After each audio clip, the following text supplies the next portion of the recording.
Priznanje sprejemam s ponižno skromnostjo, a ponosom, da naše delo ni ostalo neopaženo.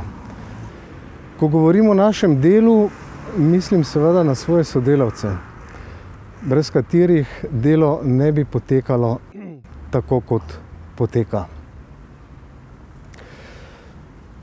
Sprašujem se, zakaj ravno jaz? Pa odgovora ne najdem.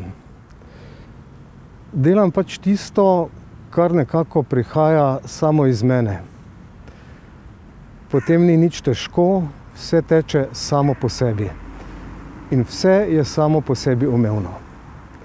Verjemite mi, da vsi zdravstveni delavci čutimo in delamo tako. Ob eni drugi priložnosti sem dejal, da sem izsanjal svoje sanje. To mi je omogočilo prav delo z bolniki.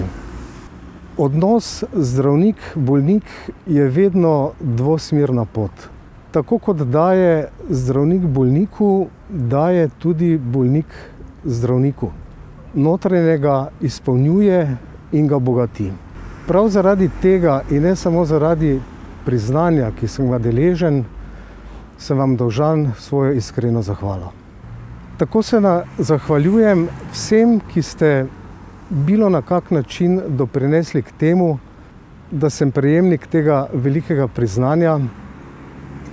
Hvaležen sem usodi, da me je pripeljala v to hišo, v naš zdravstveni dom, ki ima toliko posluha tako za bolnike, kot tudi za zaposlene. Iskrena hvala seveda časniku Večer, ki je zasnoval in tako prijazno izpeljal ta projekt.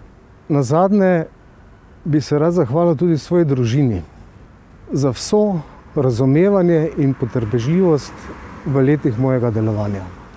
Vsem in še enkrat iskrena hvala.